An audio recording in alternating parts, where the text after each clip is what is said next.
Oke, baik. Assalamualaikum warahmatullahi wabarakatuh. Jumpa kembali dengan saya di Ahmad Sukari Channel. Channel yang membahas tentang tutorial dan Betapa pendidikan. ketinggalannya buku-buku teks sejarah kita. Betapa ketinggalannya guru-guru kita dalam mengajar. Merdeka belajar, tetapi masih ada kurikulum. Konyol namanya. Oke, kita selain di sini juga ada di online. Kemudian saya menerima ada beberapa pertanyaan secara online. Saya coba bacakan dan beberapa pertanyaan saya pikir sudah terjawab. Seperti dari Muhammad Yakin, bagaimana cara mengaktualisasikan kritis ke dalam masyarakat. Saya pikir sudah kita bahas. Ada lagi dari Sulis Kurniawan. Jadi politik itu jatuhnya seperti meta, most effective tactic available yang bisa berubah sering waktu. Maka apa yang lebih esensial selain adab? Kemudian dari Hermawan Yudhistira, izin bertanya, apa pendapat Profesor Rocky dan Guru Gembul terhadap kurikulum Merdeka Belajar yang diterapkan saat ini? Ya. Oke, apa tidak? Yang lainnya Sulis, Muhammad Yakin, terima kasih atas pertanyaannya. Tapi beberapa pertanyaan saya lihat sudah terjawab dalam diskusi kita sekarang. Mungkin pertanyaan yang belum terjawab adalah Prof. Rocky dan Guru Gembul terhadap kurikulum Merdeka Belajar yang diterapkan saat ini. Bagaimana menurut Bapak, menurut pendapat Prof. Rocky dan Guru Gembul? Silakan. Siapa dulu? Pak Guru dulu lah.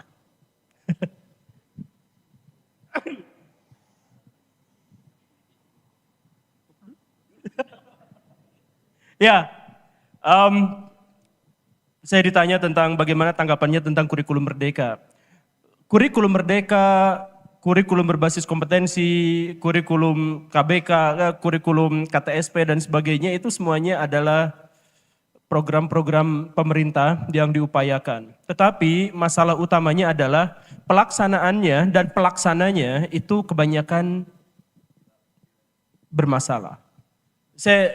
Saya ngobrol dengan kementerian tentang kurikulum merdeka begini, tetapi ketika sampai ke bawah, saya mengajar sebagai guru honorer bagaimana ternyata itu 180 derajat berbeda. Berbeda sekali antara kurikulum merdeka yang diterangkan di atas dengan yang di bawah. Ketika saya berbicara dengan guru sebelumnya dan berbicara dengan orang yang memang ada di bidang itu sebelumnya, terkait dengan kurikulum sebelumnya, itu juga sama saja. Jadi saya pengen menekankan beberapa hal. Gini nih, kebanyakan orang-orang di sini itu ada yang mahasiswa, tapi kebanyakan anak-anak muda ya. Di sini yang tua-tua tapi banyak anak muda. Ada yang masih sekolah nggak? Wah banyak ya. Loh. Dari mana aja? Darul Hikam? Ada Darul Hikam? Ada ya? Wah banyak Pak. Ternyata dari diajakin Bapak ternyata ya. Gini nih, pendidikan itu adalah upaya mentransformasikan orang tidak bisa menjadi bisa, orang tidak mampu menjadi mampu, orang tidak ahli menjadi ahli. Itu esensi dari pendidikan itu seperti itu. Dan karena itu, maka fokusnya itu adalah bagaimana cara menciptakan generasi yang bisa melakukan seperti itu. Nah, pada faktanya adalah pendidikan di Indonesia itu tidak diorientasikan untuk masa depan, tapi diorientasikan pada masa lalu. Makanya cek buku-buku yang dipegang sama Bapak Ibu di sekolah. Cek, terbit tahun berapa.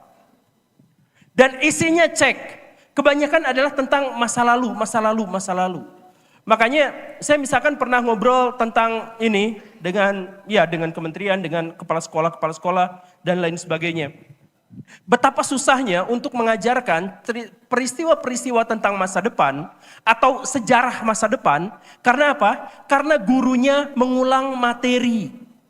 Tahun ini dia menceritakan begini dengan cara yang sama. Dengan administrasi yang sama, copas saja. Dengan materi yang sama, dengan pendekatan yang sama. Tahun berikutnya dia mengulang hal yang sama, tahun berikutnya dia mengulang yang sama, berikutnya dia mengulang yang sama. Ada guru yang sudah mengajar 30 tahun, ternyata dia mengajar dengan pola yang sama seperti ketika dia pertama kali mengajar. Dan itu adalah fakta. Nah, mau kurikulum merdeka, mau kurikulum apa segala rupa, kalau orientasinya tetap masa lalu, maka kita tidak akan bisa mencapai kemerdekaan dalam belajar, kemerdekaan dalam berpikir.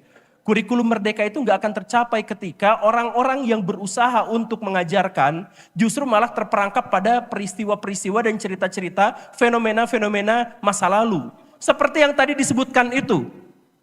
Kenapa kita masih terus-terusan belajar ekonomi? Kita belajar di sekolah belajar apa? Ekonomi kapitalis dengan ekonomi komunis, perbedaannya dengan ekonomi Pancasila. Ekonomi modern itu sudah tidak lagi relevan bahas kapitalisme dan bahas komunisme. Sekarang asas-asas pola pikir kapitalisme, pola pikir komunis masih ada, tapi dia sebagai sebuah sistem tidak lagi relevan. Negara mana sekarang yang sepenuhnya menjalankan komunisme?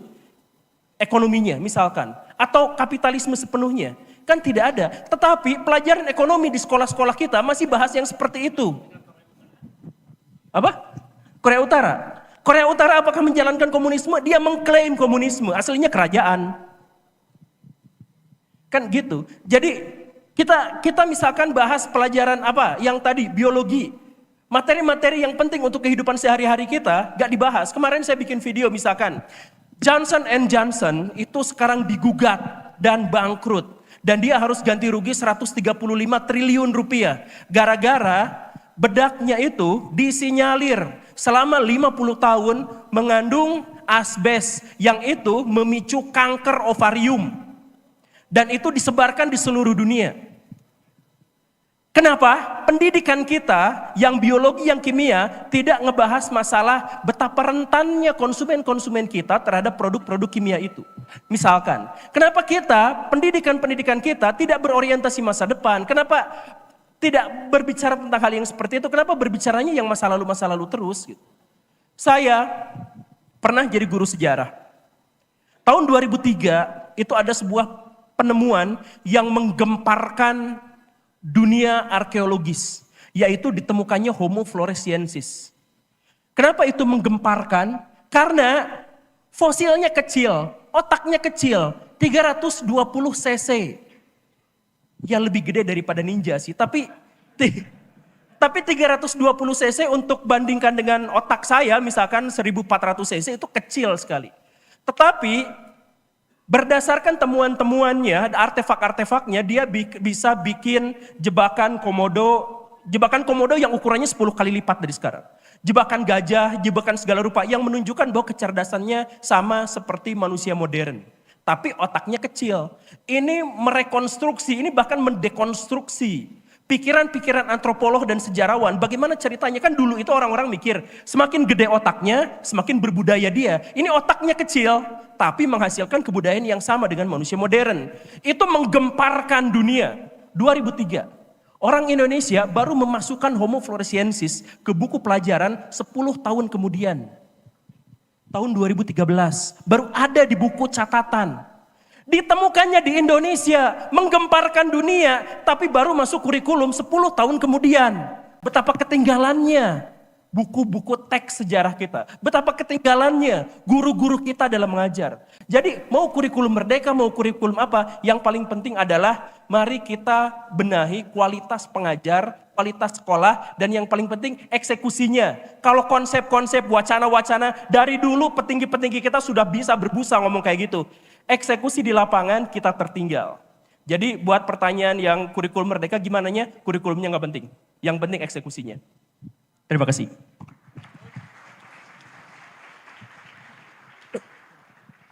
Prof. Rocky. Selalu saya berupaya menambahkan sesuatu yang sudah final dari Guru Gembul. Tapi kita mesti sering curiga. Namanya Guru Gembul. Gemar ngibul. Tapi dia ngibul secara intelektual, jadi sangat tertutup.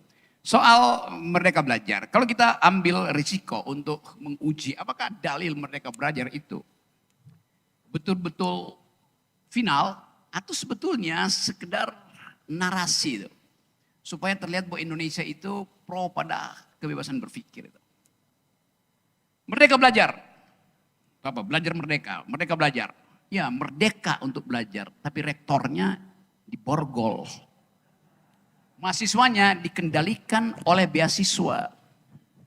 Begitu Anda dapat SIP, KIP, Anda lalu merasa jangan memberi kritik, nggak enak kita dapat KIP dari negara, dari Presiden Jokowi. Jadi Anda takut untuk merdeka, untuk mengucapkan pikiran merdeka, karena Anda diasuransikan di dalam hegemoni yang disebut sebagai beasiswa. Padahal beasiswa Anda itu adalah pajak saya, pajak Guru Gembul, pajak Mas Sidik, pajak Diki. Kita kumpulin pajak supaya anak-anak didik kita itu tidak dibebani hanya karena daya belinya kurang. Kalau daya beli Anda bagus, Anda tidak memerlukan beasiswa. Sekarang problemnya kenapa daya beli Anda kurang? Kenapa pendapatan orang tua Anda kurang? Ya karena negara tidak mengolah APBN untuk kemaslahatan keluarga. Jadi SPP itu tipuan negara supaya Anda, saya kendalikan secara hegemoni, Anda saya kasih beasiswa dan Anda jangan kritik pemerintah. Loh justru karena Anda miskin maka Anda diberi beasiswa. Karena Anda miskin penyebabnya adalah proyek Jokowi itu lebih pada infrastruktur, bukan pada peningkatan kecerdasan. Kan musibah begitu cara bacanya.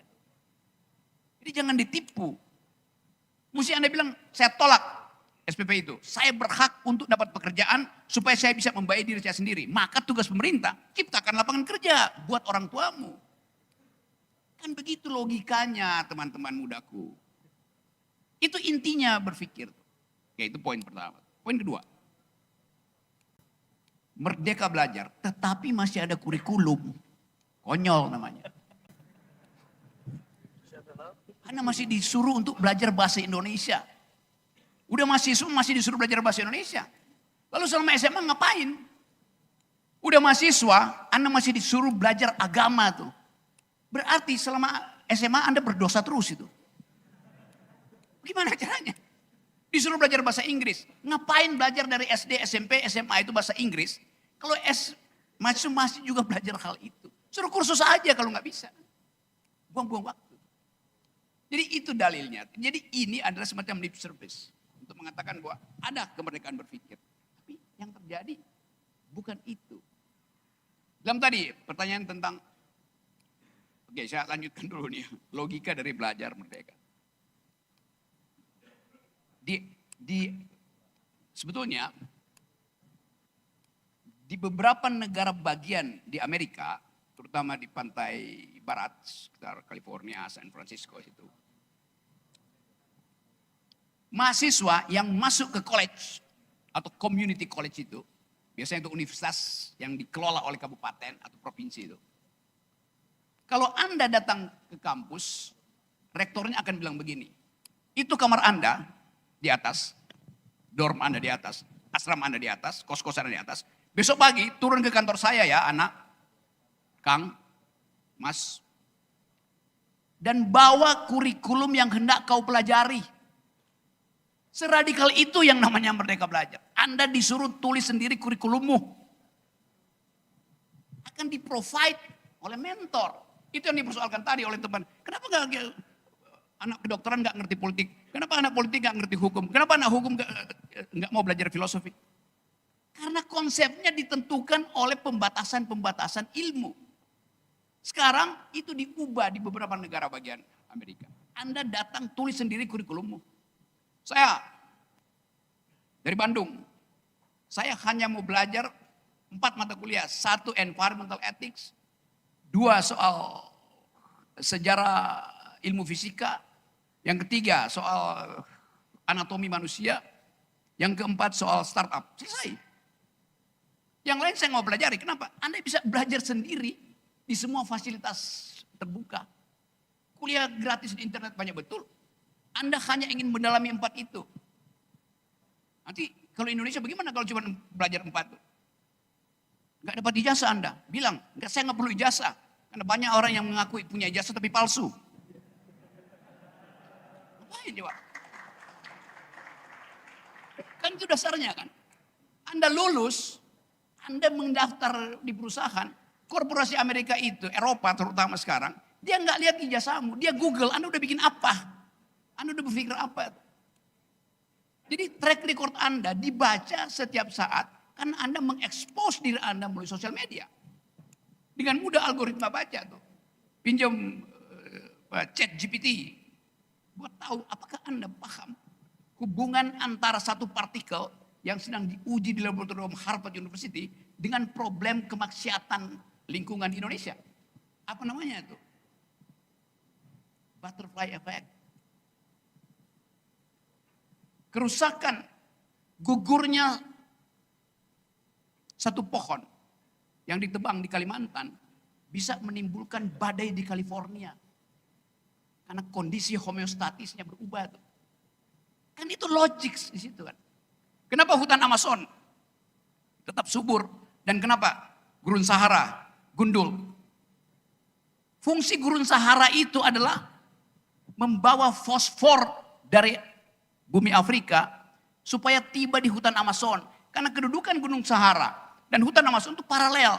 Putaran bumi akan membuat pasir berfosfor di gunung Sahara dalam 40 jam nyampe di hutan Amazon. Jadi ada gunanya, berguna gunung Sahara untuk mensuplai fosfor pupuk buat hutan Amazon. Berabad-abad itu berlangsung. Ada orang nggak mau pelajari itu? Banyak orang pelajari.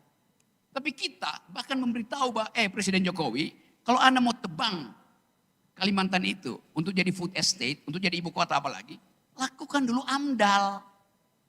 Setelah itu baru Anda putuskan. Ini Jokowi bilang, kita bangun IKN. Maka seluruh kampus tolong buat AMDALnya. Lu udah diputuskan ngapain bikin AMDAL, tolol.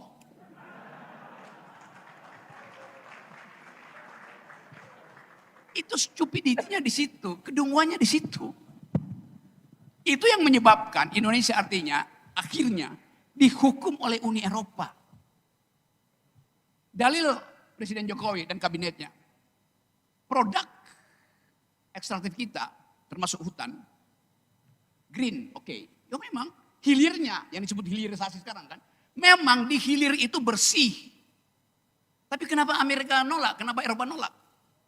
Karena milenial Eropa, anak-anak muda Eropa periksa jalan pikiran dari hilirisasi itu.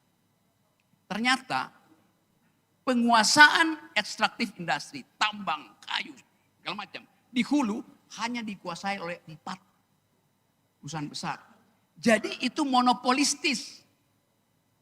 Dia tidak peroleh itu melalui kompetisi bisnis yang fair. Maka kesimpulannya di hilir dia bersih, di hulu dia kotor. Karena manipulasi politik. Akibatnya turun regulasi Eropa tuh. Indonesia dan Malaysia di-ban. Marah-marah Presiden Jokowi. Kan hilirisasi, bukan di hili masalah hilir. Hulu masalahnya. Hulu itu artinya otak Presiden.